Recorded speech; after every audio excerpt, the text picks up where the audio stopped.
Yes, title thumbnail should hint at it. This is where you can go from a 1 slot all the way to an 8 slot. Now, you're not doing the normal affix method, you're doing the indirect one, which is the special ability Augment transfer. I already have a video talk about it, you'll see it pop up at the end of this video.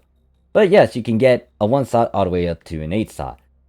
You can get something like this, where it is S and T is at 205, our attack can give you 310, PP is 23, HP is 115, Dex is 145, SRT is 105 with that SSA. You might be saying, Morph, how do I do this? Once again, it's with the special Augment ability transfer. But there's several other things you need to be aware of as well. I already did this, so you will see it over here. And as you can see, everything's at 100%. Where you can go from this 1 slot where you physically made it by making this formula over here for glare catalyst with a photonic glare equals your absolute glare at a 60%.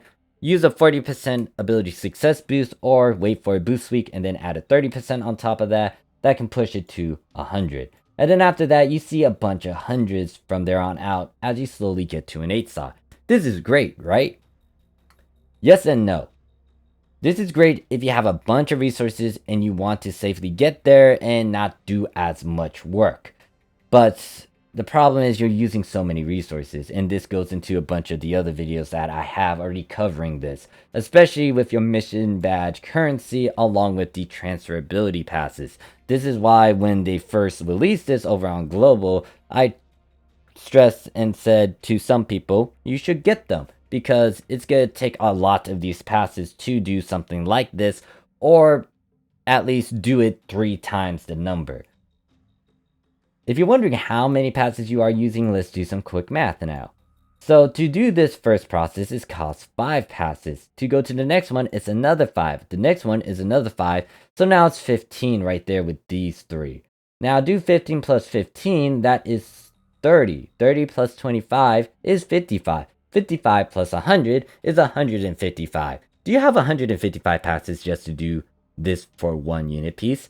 And then if it's just 1 unit piece, also times that by 3. Now there will be a separate video continuing off with the 402 video that I made talk about the SAP method and talk about checkpoints and how you can manipulate things so it can be used to your advantage, as long as you're aware of this, this, and this. But yeah, 155 times 3. That's not going to be a good number. And do you actually have that many passes over there on the global side? If you do, once again, that's entirely up to you if you want to use this method. You can if you have the resources. But not only that, here's the thing. To go from a 1 slot to an 8 slot, you would need 7 add support items, those pop items. If you're not familiar with those terms or what that item is, I do have a video talking about it. You'll hear me talk about it again when I explain what the SAP method is and how to use it. But you would need these pop items. So you need a pop item at support item of a Mark Angra. Then you need one of like Grand Shoot, which is your Grand Precision over there. Then there's Precision 6-1, and then the Ether Factor, then the Mana Rev Astro. So you need a lot to do this. And then not only that, you also gotta have to force that certain endgame unit over here in whatever your formula is at that certain slot number. So since I'm going for an 8 slot, let's say that I want to put this on my Crass Claws unit piece. I'm gonna have to get that to an 8 slot for this to work. If I don't have it at an 8 slot, I leave it at a 7 slot, then it's not, you know, I will need to redo some of this. It's not that bad to redo, but the thing is, it's not at that 8 slot. You can manipulate this however you see fit, but that's the thing though. Going from a 1 slot all the way up to an 8 slot will eat up so many goddamn resources, and do you really want to do that? Especially if you need to do this for other unit pieces as well, or if you don't have as many resources. You need to be conscious of this because there's always pros and cons to doing something when you affix. Even if it's easy and it gives you a bunch of 100% like this thing over here, you need to be conscious of these other factors, like using these resources. If you have these resources, how much will it cost you to get 3 times the amount of certain things? Are you able to do it?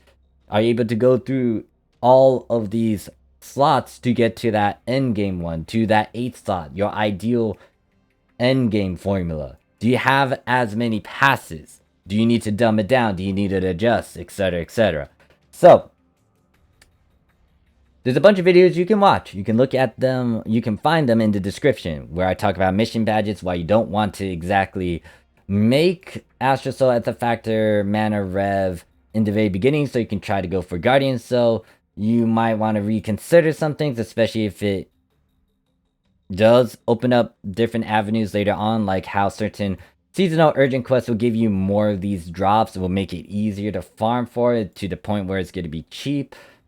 And the other thing is having like better add ability items as well.